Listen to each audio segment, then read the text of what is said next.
5 আগস্টের পর দেশের সব জায়গায় আসে পরিবর্তন, বাদ যায়নি দেশের পরিবহন সেক্টর। সেই ধারাবাহিকতা নতুনভাবে রাজত্ব করার নতুন প্রত্যয় নিয়ে ঢাকা সিলেট রুটে আসে বিলাস পরিবহন। অশোক লিল্যান্ডের পাশাপাশি এক ঝাঁক মার্সিডিজ বেঞ্জ ওয়েব 1623 মডেলের বাস নিয়ে তারা এই পথে যাত্রা শুরু করে। আজকে এই বাসের ভ্রমণ অভিজ্ঞতা জানাবো সিলেট থেকে ঢাকা পর্যন্ত। এই পুরো ভ্রমণে শুরু থেকে এখন পর্যন্ত তাদের অবস্থা বোঝার চেষ্টা করেছি। তারা কতটা দাপট দেখাতে পারবে, কতটা বাজার ধরতে পারবে সিলেট রুটে, সেই বিষয়গুলো নিয়ে আলোচনা করব। পাশাপাশি যেসব জায়গায় তাদের গ্যাপ আছে সেই বিষয়গুলো তুলে ধরার চেষ্টা করব। চলুন তাহলে ভ্রমণে ফেরা যাক।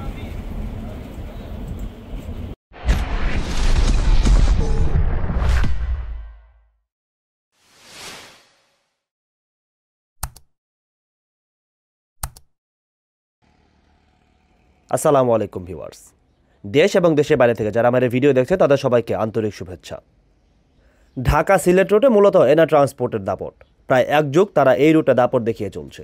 5 আগস্টের পর সেই চলার পথে কিছুটা বাধার মুখে পড়ে এনা ট্রান্সপোর্ট, আর এরপরই ঢাকা সিলেট রুটে নতুনভাবে আসে বিলাস পরিবহন। আর শুরুতে যাত্রীদের মন আকর্ষণ করতে তারা এক ঝাঁক মার্সিডিজ বেঞ্জের এসি এবং নন এসি বাস বহরে যুক্ত করে। আমি যে বাসটিতে ভ্রমণ করেছি এই বাসটি Mercedes Benz web 1623 non AC bus. এই বাসগুলো খুব একটা খারাপ না।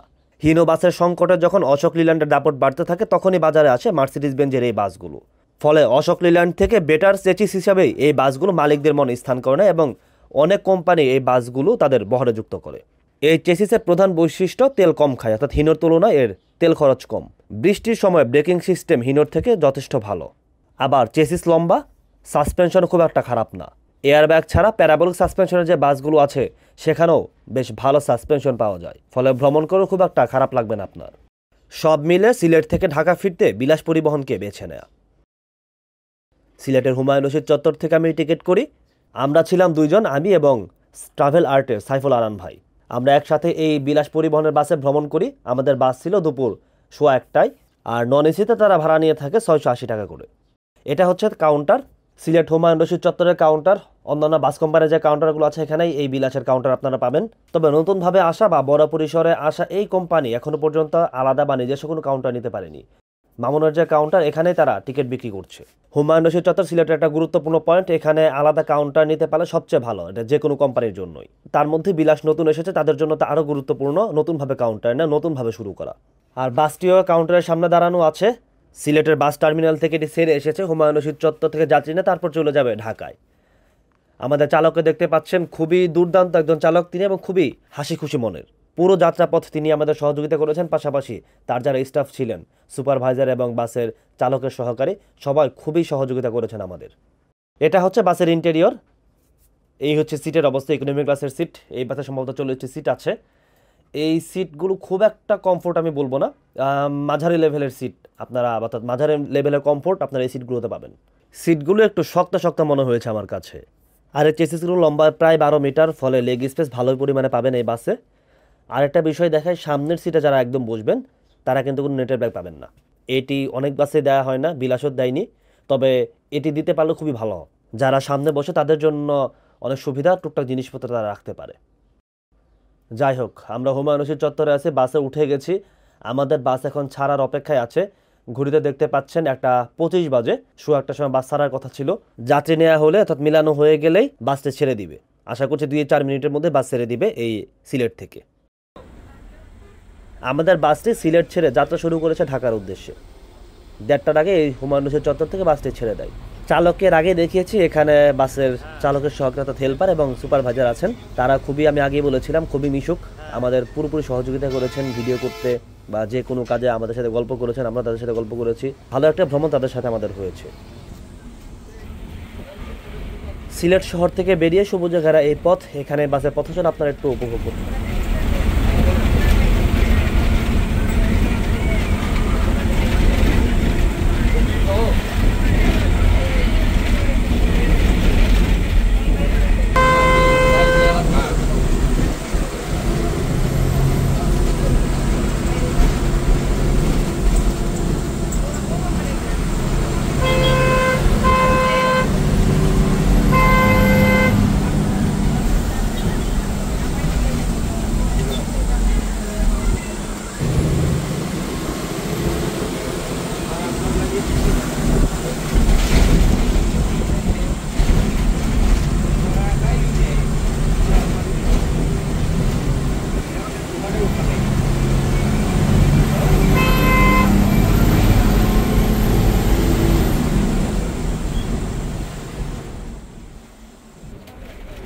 আমরা যেদিন ভ্রমণ করি আকাশ মেঘলা ছিল, বৃষ্টি নামবে নামবে ভাব এমন অবস্থা। শহর থেকে বেরিয়ে 10-15 মিনিটের মাথায় আমরা বৃষ্টির দেখা, এরকম গুড়ি গুড়ি বৃষ্টি, সামনে হয়তো এই বৃষ্টি বাড়বে। আর ঢাকা সিলেট মহাসড়ক কিন্তু 4 লেন উন্নীত হচ্ছে, পাশাপাশি সার্ভিস লেন থাকবে, কিন্তু এখনো পর্যন্ত কাজ শেষ হয়নি, বলতে কাজ অর্ধেক আগায়নি, অথচ 4 বছর কি 5 বছর ধরে এই কাজ চলছে। এই দীর্ঘ সময়ে এই মহাসড়কটি জনদুর্ভোগী বাড়িয়েছে, আর কিছুই করেনি। সিলেটবাসীকে ভালো একটা ভ্রমণ এই মহাসড়ক এখনো পর্যন্ত উপহার দিতে পারেনি। যে অবস্থা, আগামী 5 বছরের কাজ শেষ হয় কিনা আমার সন্দেহ আছে। আর এই মহাসড়কের কারণেই এই পথে এত জ্যাম লাগে। যাই হোক, এবার ঝুম বৃষ্টিতে বাসের পথচলা আপনারা উপভোগ করতে পারেন। এখানে একটি বিষয় জানিয়ে রাখি, বৃষ্টিতে ব্রেকিং সিস্টেম কিন্তু হিনোর থেকে বাসের তুলনামূলক ভালো। আর আমাদের যিনি চালক আছেন তিনিও বেশ ভালো এবং দক্ষ, খুব সতর্কতার সাথে গাড়ি চালিয়েছেন। বৃষ্টির মধ্যে যতটুকু গতি তিনি নিয়ন্ত্রণ করতে পারবেন তার মধ্যেই গাড়ি চালিয়েছেন। রেসিং বা অতিরিক্ত গতি অর্থাৎ বৃষ্টির মধ্যে আমি তাকে দেখিনি।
আমি শুরুতে বলেছিলাম বিলাস পরিবহনের কি অবস্থা এখন, কিভাবে তারা চলছে, সেই বিষয়গুলো খুঁটিনাটি জানানোর চেষ্টা করব। তাদের যেসব জায়গায় সংশোধনী দরকার সেগুলোও বলবো। নতুন বাস, নতুন কোম্পানি, কিন্তু বৃষ্টির পানি পড়ে বাসের ভেতরে, এটা যে কোনো কোম্পানির জন্যই নেগেটিভ। বাসের বিভিন্ন জায়গা দিয়ে বৃষ্টির পানি ঢুকে এরকম ঢলের মতো নেমে যায়, আর ওই সিটের ওই দিক দিয়ে যে যাত্রী বসেছিলেন তিনিও কিন্তু বুঝতে পারেন, অন্য সিটে গিয়ে বসেছেন। নতুন বাসে কেন এমন হচ্ছে, কোম্পানির এই বিষয়টাতে নজর দেওয়া দরকার। আর এতে বোঝা যাচ্ছে এই বাস প্রপারলি বানানো হয়নি। নতুন একটা কোম্পানি যখন কোনো একটা পথে যাত্রা শুরু করে তখন সবারই এক্সপেকটেশন বেশি থাকে যে ভালো সার্ভিস দেবে, নতুন বাস পাওয়া যাবে, ভালো সিট, ড্রাইভার, সব কিছুই। আর এই পথে কিন্তু প্রভাবশালী বেশ কয়েকটি কোম্পানি আছে। নন এসিতে এনা, ইউনিক, হানিফ খুবই দাপটের সাথে এই পথে ব্যবসা করে, ভালো যাত্রী তাদের আছে। ফলে এদের সাথে যখন টক্কর দিতে কেউ আসবে, ফলে তাদেরকে কিন্তু ওইভাবেই প্রস্তুতি নিয়ে আসতে হবে। কাউন্টার, বাস, সার্ভিস সব কিছুই একদম পারফেক্ট থাকতে হবে শুরুতেই, না হলে যাত্রী ধরা খুব কষ্ট হয়ে যাবে। ধরেন যে যাত্রী আজকে এরকম পানির মধ্যে অর্থাৎ বৃষ্টিতে ভিজলো বা বৃষ্টির কারণে সে অন্য সিটে গিয়ে বসলো, সে কিন্তু দ্বিতীয়বার এই বাসে উঠতে চিন্তা করবে। এই হচ্ছে অবস্থা। যাই হোক, কোম্পানির দিকে নজর দিবে বলে আমি আশা করছি। আমরা এর মধ্যে শেরপুরে চলে আসি। আমরা যখন শেরপুরে আসি তখন 2:20 বাজে। 1:30টার সময় আমাদের বাসটি সিলেট থেকে ছেড়েছিল, এই পর্যন্ত আসতে প্রায় 1 ঘন্টার মতো সময় লাগলো। এরকম যদি পুরো পথ থাকে, জ্যাম না থাকে, সেক্ষেত্রে আশা করছি 6 ঘন্টার আগে আমরা চলে যেতে পারবো। এখন দেখা যাক সামনে কি হয়।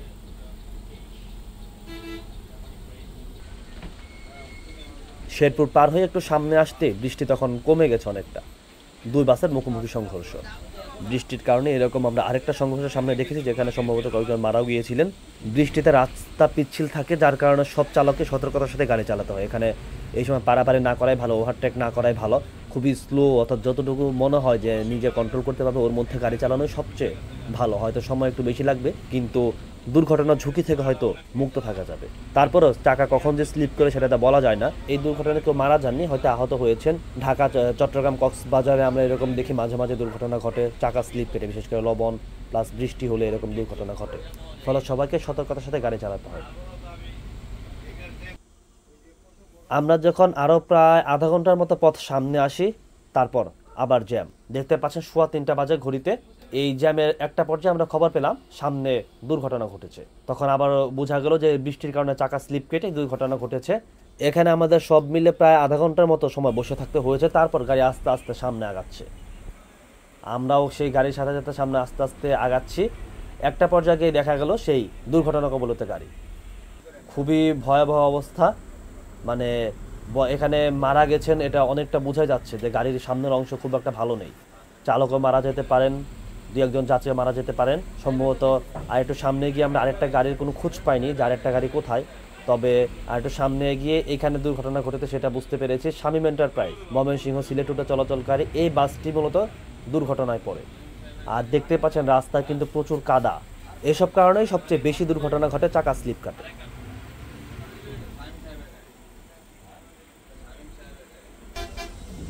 এরপর রাস্তা কিছুটা ফাঁকা, আমরা চলে আসি শায়েস্তাগঞ্জে। এটি হবিগঞ্জের একটি উপজেলা। শায়েস্তাগঞ্জের পর মাধবপুর আমাদের বাসের যাত্রা বিরতি দিবে। এখানে বৃষ্টি শেষ, রোদের কিছুটা দেখা পাওয়া যাচ্ছে। আমাদের বাসের পথ চলা এখানে একটু আপনারা উপভোগ করতে পারেন আবার।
এভাবে চলতে চলতে সামনে এনা ট্রান্সপোর্টের দেখা, যে এনা ট্রান্সপোর্ট নিয়ে শুরু থেকে কথা বলছিলাম, যে মূলত এনা ট্রান্সপোর্টকে বিট করতে কিন্তু বিলাসের এই পথে যাত্রা শুরু করা। মহাখালী থেকে যাত্রা শুরু করে, এবং মহাখালী কিন্তু এখন অনেকটা বিলাসের দখলে। এনা ট্রান্সপোর্টের যে দখল ছিল মহাখালী টার্মিনালে, সেটা এখন আর নেই বললেই চলে। এর মধ্যে এনা ট্রান্সপোর্টের গাড়ির সংখ্যা অনেক কমে গেছে। প্রায় 100 গাড়ি তো আমরা নিজেরাই দেখেছি তারা বিক্রি করে দিয়েছে বিভিন্ন কোম্পানির কাছে। আর বিলাস নতুনভাবে এই পথে যাত্রা শুরু করেছে নতুন উদ্যমে, কিন্তু তাদের যে অবস্থা তাতে আমার মনে হয় না তারা এনাকে বিট করতে পারবে। এই অবস্থায় থাকলে তাদেরকে অনেক উন্নতি করতে হবে, অনেক উন্নতি। বাসের ক্ষেত্রে উন্নতি করতে হবে, কাউন্টার প্লাস সুপারভাইজার, বাসের যারা স্টাফ আছেন তাদের, মানে সব সেক্টরে তাদের উন্নতি করতে হবে এনাকে ধরতে। কারণ এনা এই পথে বেশ দাপটের সাথে সার্ভিস দিয়ে যাচ্ছে। এই পথে 3টি কোম্পানি এখন দাপটের সাথে চলছে, এনা, ইউনিক এবং হানিফ। তার আগে থেকেই ভালোভাবে এই পথে যাত্রীর সেবা দিয়ে যাচ্ছে। এর মধ্যে এনা হচ্ছে সবচেয়ে আগানো। ফলে এনাকে বিট করতে হলে এনার থেকে ভালো কিছু নিয়ে আসতে পারলেই এনাকে বিট করা যাবে। তা না হলে কিন্তু এনাকে বিট করা খুব কঠিন হয়ে যাবে বিলাসের ক্ষেত্রে। এর মধ্যে আবার এই মার্সিডিজ বেঞ্জের যে বাসগুলো বিলাস নিয়েছে, কয়েকটি পরপর অ্যাক্সিডেন্ট করেছে, যা তাদের সুনামকে কিছুটা হলো বাধার মুখে ফেলেছে। আমার পর্যবেক্ষণ এখন পর্যন্ত যেটা বলে, ভ্রমণ করে যা আমি বুঝলাম, তাতে এই পথে তারা সার্ভিস দিতে পারবে, তবে এনা সহ অন্যান্য যে কোম্পানিগুলো আছে সেগুলোকে হয়তো বিট করতে পারবে না এরকম অবস্থায় থাকলে। এরপর আমরা চলে আসি হোটেল বিরতিতে। মাধবপুর হাইওয়ে নিয়ে বিলাসের এই বাস যাত্রা বিরতি দেয়। আমাদের যাত্রাবিরতির সময় ছিল 20 মিনিট, সব মিলে আধা ঘন্টার বেশি সময় লেগে যায়। আর এই হোটেলের খাবারের মান সম্পর্কে আমার কোনো আইডিয়া নেই, কারণ আমি খাইনি এই হোটেলে। তবে হোটেলের ভেতরের পরিবেশ খুব একটা খারাপ না। 4:45টার আগে আমরা এই হোটেলে প্রবেশ করেছিলাম, আর আমরা যখন হোটেল থেকে বের হচ্ছি তখন 5:15 বাজে। সিলেট থেকে 1:30টার সময় আমাদের বাস ছেড়েছিল, আর এই সিলেট বিভাগ আমরা এখনও পার হতে পারিনি। প্রায় 4 ঘন্টা আমাদের এখানে লেগে গেছে, অর্থাৎ 4 ঘন্টায় ঢাকার কাছাকাছি চলে যাওয়া যায়। এখন দেখা যাক সামনে আমাদের জন্য কি অপেক্ষা করছে।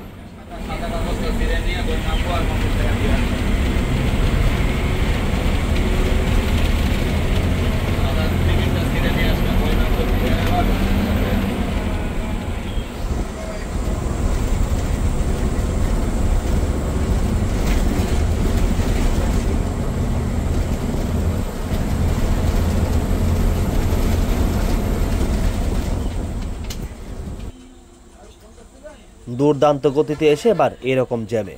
এই জ্যাম ব্রাহ্মণবাড়িয়া বিশ্ব রোডে প্রতিদিন এরকম জ্যাম লাগে সকাল থেকে মধ্যরাত পর্যন্ত। ফলে ঢাকা সিলেট রুটে যারা যাত্রা করেন তাদেরকে পুরোপুরি বিরক্ত করিয়ে দেয় এই জ্যাম। আমরা যখন এই জ্যামের মধ্যে বসে আছি তখন 6:30 বাজে। সিলেট রুটের এই দুরবস্থার কারণেই তারা এই পথে যারা ভ্রমণ করেন তারা ট্রেনকে বেছে নেন, বাসকে খুব একটা প্রেফার করেন না, কারণ নির্ধারিত সময়ের মধ্যে ট্রেনে পৌঁছে যাওয়া যায়। কিন্তু বাসের ক্ষেত্রে এই দুরবস্থায় এই ভোগান্তি পোহাতে হয় সবাইকে। এখান থেকে যে কবে মুক্তি মিলবে কেউ জানে না। যে পর্যন্ত না রাস্তার কাজ পুরোপুরি শেষ হবে সে পর্যন্ত মুক্তি কারোরই মিলছে না। যাই হোক, এ পর্যায়ে আমি আগে বলেছিলাম সাইফুল আরান ভাই, ট্রাভেল আর্টের সাইফুল আরান ভাইয়ের সাথে আমরা একসাথে ভ্রমণ করেছি সিলেট থেকে ঢাকা পর্যন্ত বিলাসের এই বাসে। এবার এই বাস প্লাস এই কোম্পানি সম্পর্কে একটু মতামত জেনে নেব, ছোটোখাটো মতামত জেনে নেব সাইফুল ভাইয়ের, পাশাপাশি ওই সময়ের কন্ডিশন সম্পর্কেও জানাবো। আমার সাথে একজন বিখ্যাত ব্লগার আছেন, ছোটখাটো না, সাইফুল আরান ভাই, যাকে আপনারা সবাই ট্রাভেল আর্ট যার চ্যানেলের নাম। সেই সাইফুল আরান ভাইয়ের সাথে আমি ভ্রমণ করতেছি সিলেট থেকে ঢাকা পর্যন্ত। এখন আছি ব্রাহ্মণবাড়িয়ার সরাইলের একটু আগে। এখানে ভালো জ্যামের মধ্যে পড়েছি আমরা। দুপুর 1:30টার সময় উঠেছিলাম সিলেট থেকে, সিলেটের হুমায়ুন রশিদ চত্বর থেকে। আর প্রায় 5 ঘন্টা এখানে আমাদের এই সময়, মানে এই ব্রাহ্মণবাড়িয়া পর্যন্ত আসতে এত সময়। বাকি পথ যেতে আরও 4-5 ঘন্টা লাগবে, এটা ইজিলি আমরা বুঝতেছি। আমি ভাইয়ের কাছে মানে জার্নি করতে করতে গতকাল দুপুর থেকে জার্নি শুরু হয়েছে ঢাকা থেকে চিটাং, চিটাং থেকে সিলেট, সিলেট থেকে এখন আমাদের একসাথে হচ্ছে নট অনলি সিলেট থেকে ঢাকা, আমাদের শুরুটা হয়েছে চিরং থেকে সিলেট পর্যন্ত, সিলেট থেকে আবার হচ্ছে ঢাকা পর্যন্ত, তাহলে প্রায় 600 কিলোমিটারের মতো হয়ে যাবে। ভাইয়ের কাছে আমি একটা মতামত জানবো যে এই যে বিলাস, সিলেটের নতুন একটা অপারেটর বিলাসে প্রায় 5 ঘন্টা ভ্রমণ আমাদের হয়ে গেছে এখন পর্যন্ত। অভিজ্ঞতা, মানে তার অভিজ্ঞতাটা কি বলে বিলাস সম্পর্কে, তার একটা ছোট মতামত। এটা আসলে কারোর সাথে কম্পেয়ার করার জন্য না, হয়তো কম্প্যারিজনে যেতে গেলে বিলাসকে আরও অনেক আগাইতে হবে। তবে বিলাসের জায়গায় কিন্তু নিজের জায়গায় নিজে ঠিক আছে, যেহেতু নতুন আসছে সেই হিসেবে যে হঠাৎ করে অনেক কিছু করে ফেলবে এরকম না। এর মধ্যে যতটুকু পাইছি ভালোই, তবে সিটগুলো আর একটু আরামদায়ক হলে ভালো হইতো। তো আর বডিটা হচ্ছে একটু মানে নর্মাল, আর একটু ভালো বডি যদি হইতো তাহলে মনে হয়। হ্যাঁ, আর বাকি সব কিছু ঠিক আছে। যদি আজকের সার্ভিসের কথা বলি, শুধুমাত্র আজকের এই বাসের জন্য যদি বলি, তাহলে এই বাসে যে 3 জন স্টাফ আছে ড্রাইভার সহ, ওনাদের ব্যবহার খুবই ভালো ছিল এবং খুবই হেল্পফুল ছিল আমাদের ব্লগগুলো।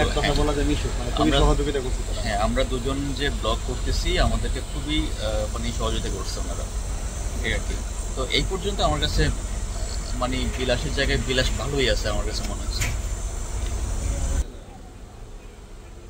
দর্শক শুনছিলেন আমাদের আলাপচারিতা। এই আলাপ করতে করতে সন্ধ্যা পার হয়ে গেছে। আমরা এখন সরাইল বিশ্ব রোড অর্থাৎ ব্রাহ্মণবাড়িয়া বিশ্ব রোড পার করছি। আমরা যখন এই বিশ্ব রোডে তখন 5:45 বাজে। 6:30টার সময় আমি দেখিয়েছিলাম জ্যামে পড়ে আছি, তারও আগে থেকে আমরা জ্যামে পড়ে আছি। এই বিশ্ব রোড পর্যন্ত আসতে আমাদের প্রায় 1.5 ঘন্টার মতো লেগেছে। সামনের অবস্থা যে কতটা খারাপ আছে, আরও কী কী অপেক্ষা করছে আল্লাহ ভালো জানে। এখন দেখা যাক কি হয়।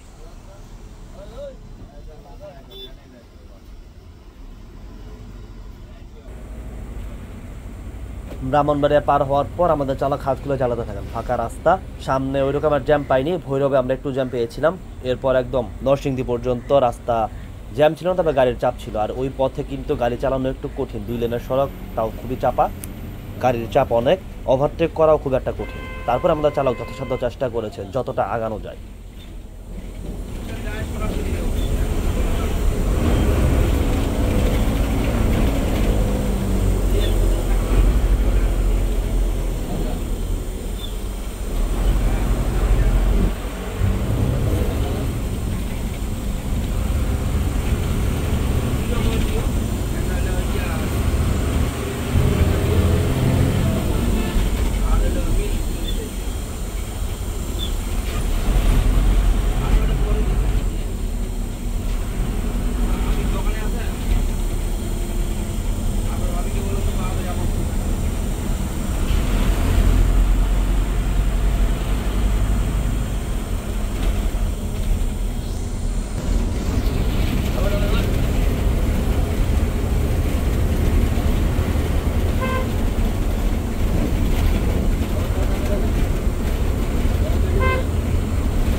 এরপর আমরা ঢুকে যাই ঘোড়াশাল রোডে।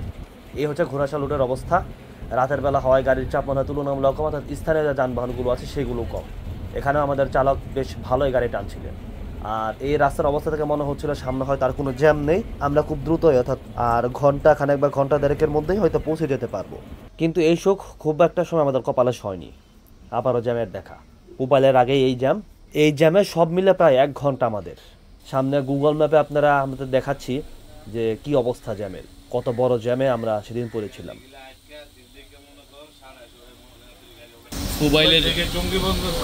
ফুবাইলের জ্যাম, ফুবাইল ওই যে বাদনের রোডটা আছে না ওই পর্যন্ত।